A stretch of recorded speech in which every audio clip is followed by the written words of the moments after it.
This message comes from Edward Jones, where they believe rich is about taking care of what gives your life meaning. That's why your financial advisor personalizes your plan to help you preserve your progress and create something that lasts. Let's find your rich. Edward Jones, member SIPC.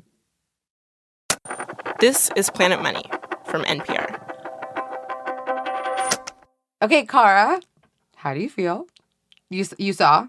Yes, I saw the news, and I never thought this day would come, honestly. It's like, was the Supreme Court ever going to rule on it? Like, were we going to be in this kind of like purgatory forever? But it has come, so I'm so happy. This is Kara Dyer. She is a small business owner in the U.S. And the big news, the U.S. Supreme Court has said that President Trump's giant sweeping tariffs that he imposed early last year are illegal. Dunzo. This is huge news. We are talking about his tariffs on products from all over the world, almost every single country, a different percentage tariff on each of them. And those percentages, they've gone up and down for more than a year. But from early on, there were lawsuits against President Trump. States and companies and individuals saying that these tariffs, they are not legal. And now, a lot of businesses and people like Kara, they're thinking maybe they could get some of the money they spent on those tariffs back. Okay, wait, so what do you do now? Well, I've kept meticulous records, and Did you? I will be asking for, I did. Every little fee and tariff? Yes, at every turn? absolutely. So, okay, now they've ruled that it's illegal. Now we need to take some action and get those refunds back into the hands of businesses. So far, the U.S. has collected more than $100 billion under these now illegal tariffs. That's a lot of refunds to give back. Right, yes. How do you know what to do, how to go about it? I don't. Yeah, but now is when they would have to start and figure out a process to get those refunds going. So I'm also hopeful that they'll, that will happen. That they will give you very clear guidance on how to get your money back, Kara? Yeah. It might entail a little digging on your part, if I had to guess. Hello and welcome to Planet Money. I'm Jeff Guo. And I'm Sarah Gonzalez. And I'm Mary Childs. About a year ago, the Trump administration tried to use a law that was not designed for tariffs to impose the biggest, most disruptive tariffs we've seen in about a century. This morning, the Supreme Court came back and said, no, you can't use that law to impose tariffs. Today on the show, why are the tariffs illegal? And what does this mean for businesses, for Kara, for the rest of us? Are any of us going to get refunds? Yeah, and also, what does this mean for the Trump administration's whole tariff policy? And what's up with this new 10% tariff he just announced today? Also, a market for tariff refunds is already booming.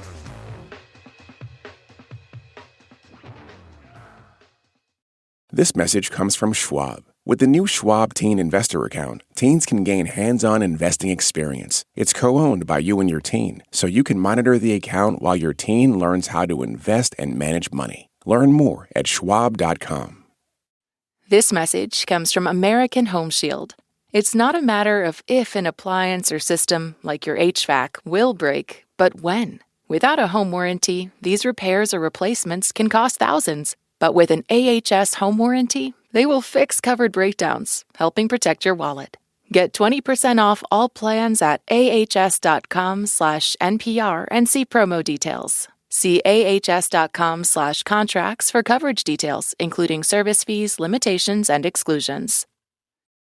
All right, first things first, what did the Supreme Court actually say today? For that, we called up Georgetown law professor Kathleen Clausen, who is an expert on the law of tariffs. We had her on the show back when Trump's big new tariffs were first getting challenged in the courts. She was the one who had explained to us on Planet Money that basically Trump created these big new tariffs under a law that no president had ever used before to create tariffs. That law is called IEEPA. It stands for the International Emergency Economic Powers Act. And back when we first talked to her, here's what Kathleen told us. We trade lawyers don't think of IEEPA as a trade law. This is not something that I teach in my trade class.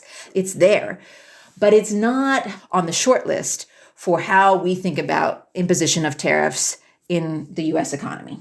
And today, the Supreme Court told us what they think about IEEPA and how Trump has been using it. Actually, the justices had a lot of thoughts about IEEPA. There are multiple opinions. The whole thing is 170 pages. We knew it was going to be long, but 170 pages really is something. Yeah, so this decision, it kind of landed on your desk with a thump.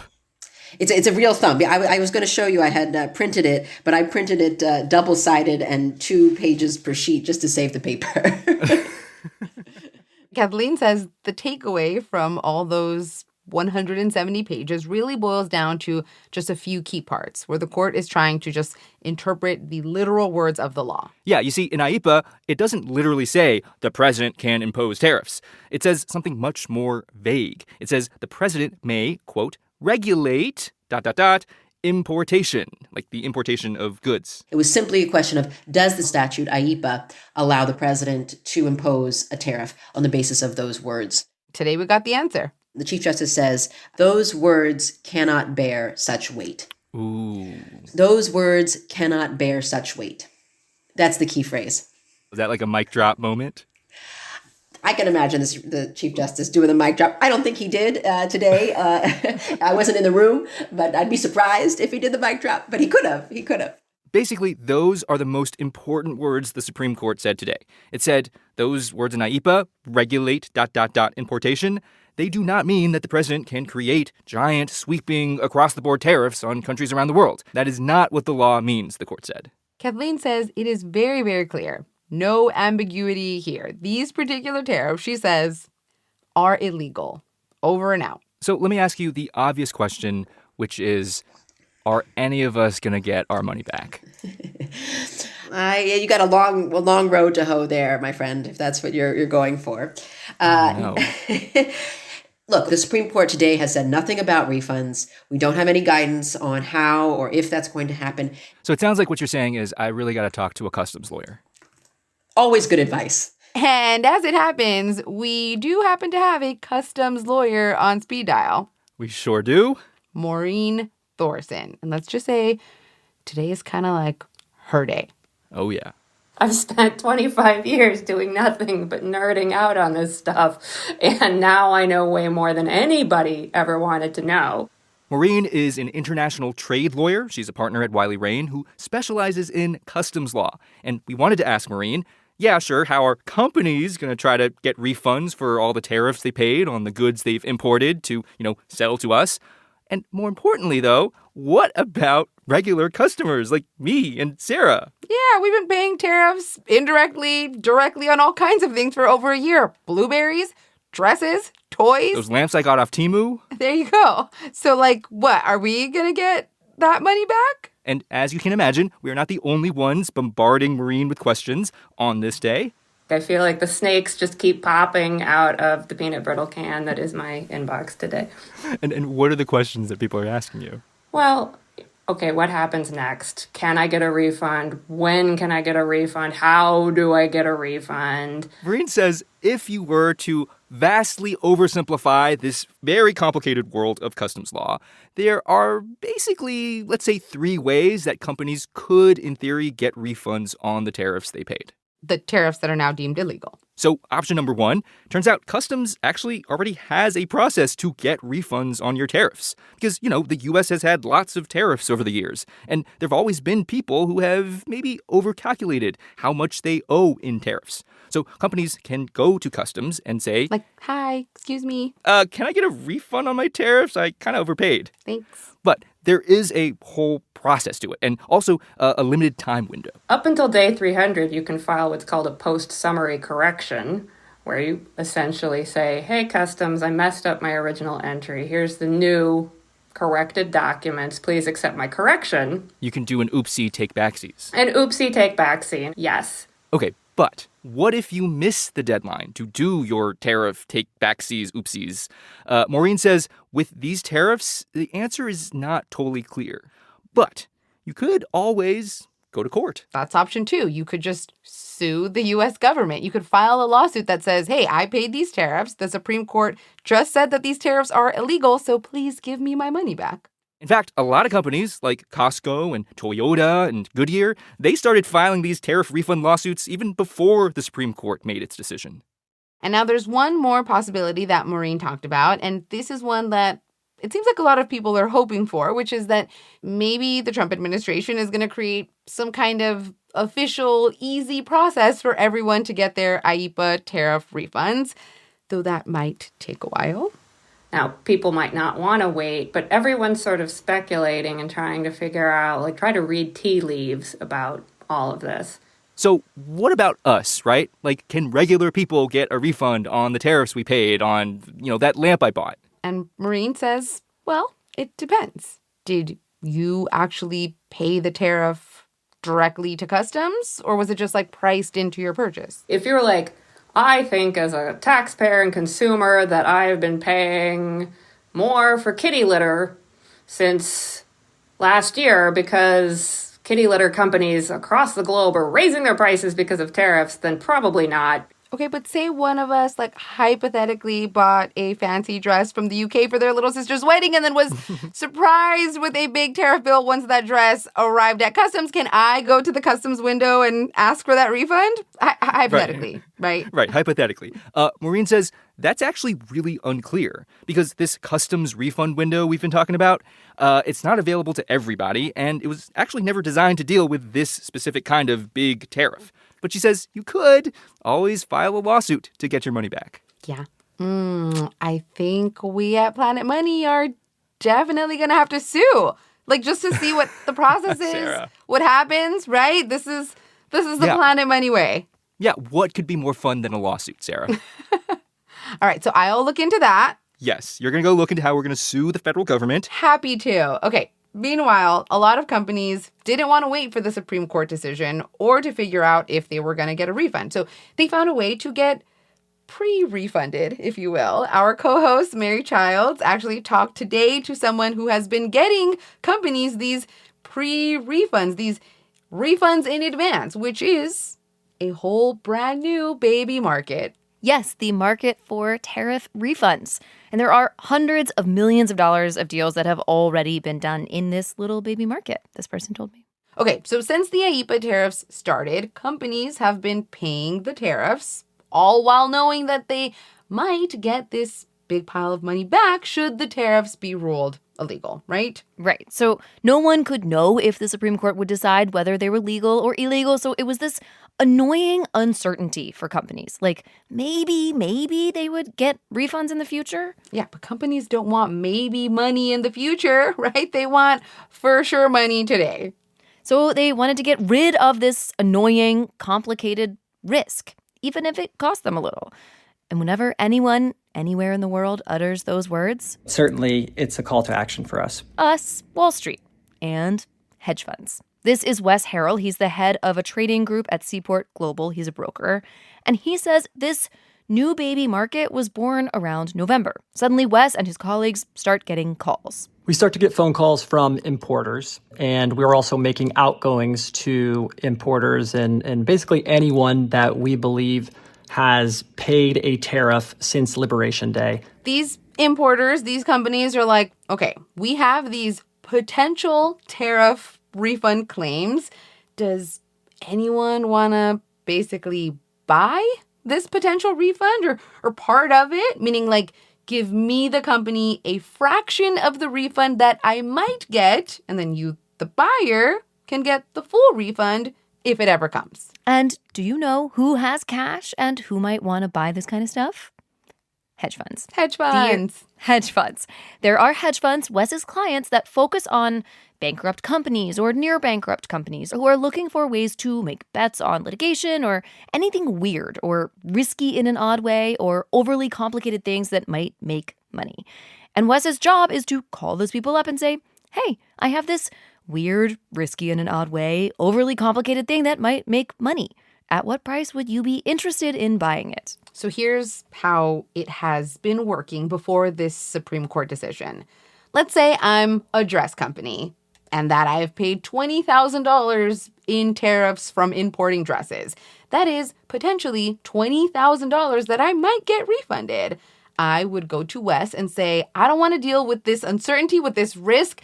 Can you sell it? I don't need to get the full $20,000 back. I just want something like 20% of my potential refund. Give me just $4,000 of it. And I'm obviously a hedge fund. Wes calls me and I'm like, listen, yeah, I would love to buy that potential future money, but the Supreme Court might say it's legal and I will get nothing. So I'm only willing to pay like 20%. And I might get $16,000 in profit. It's not bad. Weirdly, the seller and the buyer were very aligned when this baby market was popping up. The market was oddly well-defined from a very early stage in this. And one industry in particular, Wes says, was really into it. We found that there was a decent amount of interest in the retail, apparel, and footwear sectors, which Why? I suppose makes sense. The best rationale I can give is I think that they were acutely impacted by these new tariffs. Yeah.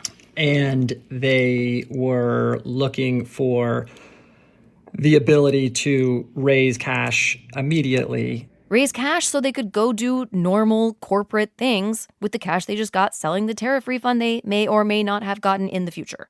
Now, after today's Supreme Court ruling, the probability of refunds has gone way up, and these claims are now way more valuable. Wes says the prices have jumped. It's not at 20% anymore. Price now is 40 is sort of where we're seeing bids shake out. Like, hedge funds are buying the potential refund for 40% of what it will total if it happens. Things are very much in flux. This decision was only just recently made. We're still trying to shake out where offerings are coming in. We're getting incomings from a number of different importers as we speak. That's still a discount of 60% because of what a mess it's going to be to try to get this refund and how long it will take. That's what the hedge funds are buying. All that complexity, the uncertainty, the headache for the potential payoff. There really is no modern parallel for the magnitude of this unwind, and I just don't see the administration turning around in short order and immediately issuing refunds. Brett Kavanaugh summed it up as mess. Yes, exactly. That's a great quote from today. After the break, today, President Trump added new tariffs, and we'll tell you how.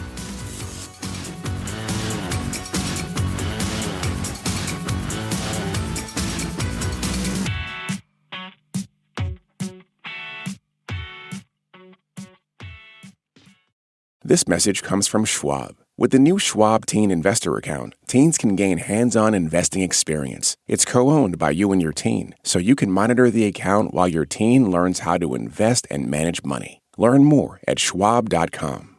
This message comes from BetterHelp. People talk about mental health more openly now, but asking for help can still feel hard. BetterHelp's 2026 State of Stigma report surveyed 2,000 Americans and found that 85% believe getting support is wise, yet 74% say society discourages people from doing so. Don't let stigma stand in the way of support. Start therapy with BetterHelp. Visit betterhelp.com/NPR. This message comes from American Home Shield. It's not a matter of if an appliance or system, like your HVAC, will break, but when. Without a home warranty, these repairs or replacements can cost thousands. But with an AHS home warranty, they will fix covered breakdowns, helping protect your wallet. Get 20% off all plans at ahs.com/NPR and see promo details. See ahs.com/contracts for coverage details, including service fees, limitations, and exclusions. So this big Supreme Court decision, it didn't get rid of all of Trump's tariffs, just the big sweeping ones he tried to create using IEEPA. But there are other laws that give the president the power to create tariffs. Kathleen Clausen, our trade law professor, ran through a whole list of them with us last time she was on the show. Most of these statutes go by their 3 digits. So if you want to sound cool in trade world, you have to start talking in 3 digits, right? Section 301, Section 232, Section 201, the list goes on. So these laws, they were mostly created during the Cold War to give the president economic powers to, deal with all that Cold War stuff. But for decades, through the 90s and 2000s, they weren't really used that much. Because we had become a member of the World Trade Organization, we were committed to lowering tariffs. We were not interested in raising tariffs. And so it's only since Trump won that they experienced this renaissance. After Trump was elected for his first term, he started using some of these three-digit laws, mostly Section 301 and Section 232, to create new tariffs. The Supreme Court's latest decision doesn't touch any of the tariffs created under those three-digit laws. For instance, right now we have a bunch of specific tariffs on some Chinese machinery and minerals and also footwear. Those tariffs were created under the Section 301 law. Those tariffs are still in place. But if you are a president who loves sweeping tariffs, most of these three-digit laws have a major limitation. Most of them only let you create specific targeted tariffs. For instance, Section 232 is all about protecting national security. And the process itself takes a while. There's got to be a report, just a lot of administrative work.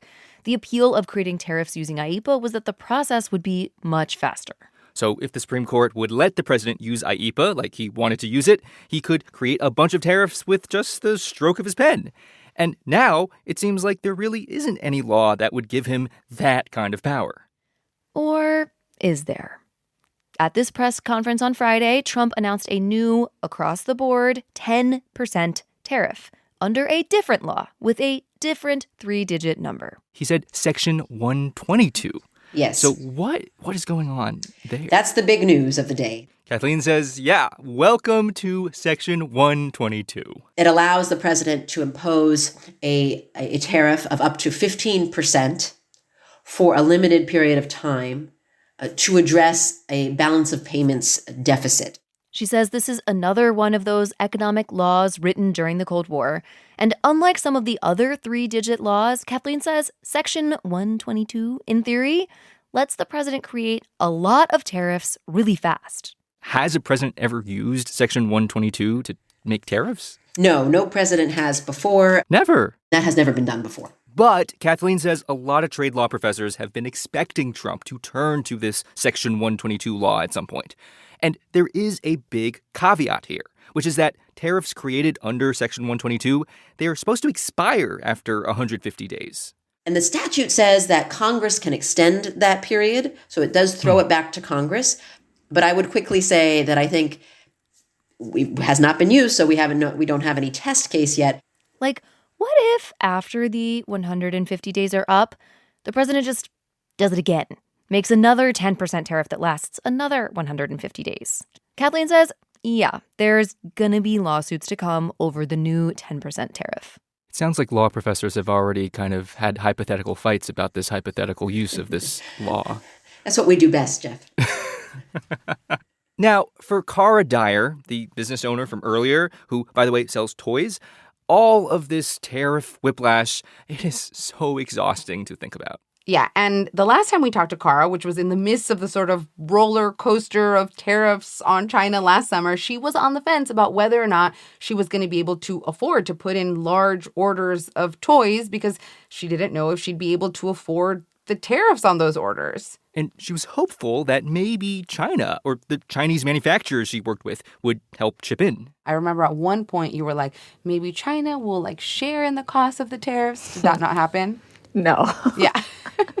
Not at all. Not at all. They were willing to do things that were probably not legal, put us in a big container with lots of other items and not report it, really? Or say that our inventory wasn't worth as much as it was.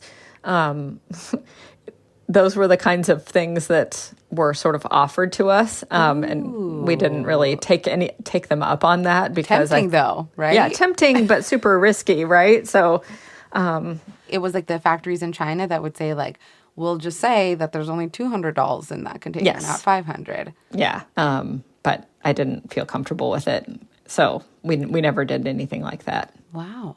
Kara ended up switching suppliers. But beyond that, Kara changed up her whole business, actually. She didn't order any large shipments because tariffs were so high and unpredictable that she thought they'd put her out of business. We did pull back. We didn't place any other large orders this past year, and instead we focused on developing new products and testing them out. Kara instead decided to have like a testing year to just develop new products and not necessarily import them. So she designed this Little Red Riding Hood storybook, she calls them. Her company is called Storytime Toys. Kids can read a fairy tale and then play in that fairy tale world that they build. They're like these little sets. Red Riding Hood can go through the woods and get to her grandmother's house, and the wolf can put the grandmother inside a little armoire to hide her. And so there's lots of fun things about that set. And when Kara tested out this set during her testing year, it did pretty well with customers. So before the Supreme Court decision, Kara had actually decided to finally put in an order for a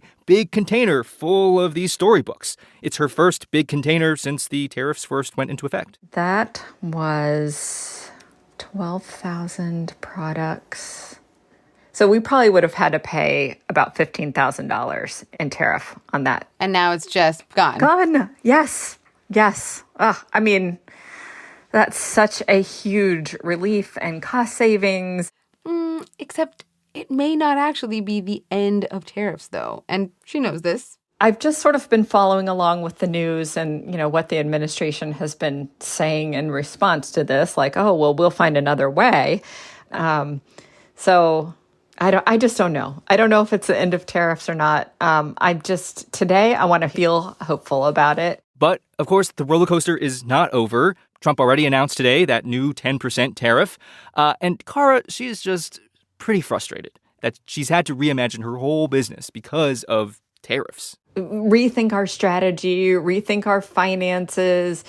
Definitely, I feel angry about that, especially when it really felt like just while it was going on, you didn't see any reason for it. Were we getting a better deal from China, because we did this? No. In all, Kara says she only paid about $20,000 in tariffs because she scaled back on orders. So not a ton, but that $20,000 for a small business that's pretty significant.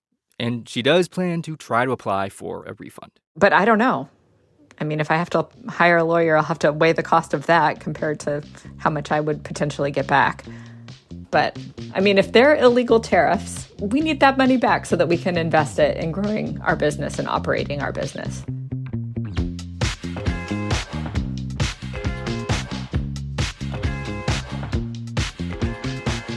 Hey, you want to see Planet Money in person on our book tour?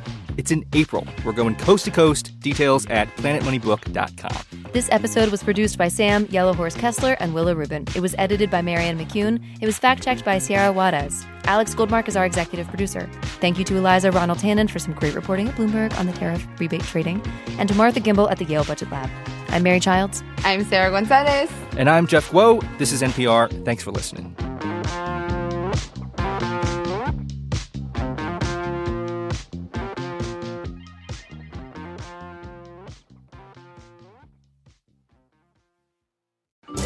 This week on Wait, Wait, Don't Tell Me, we talked to legendary musician Jason Narducy about being in a punk band when he was just 11 years old.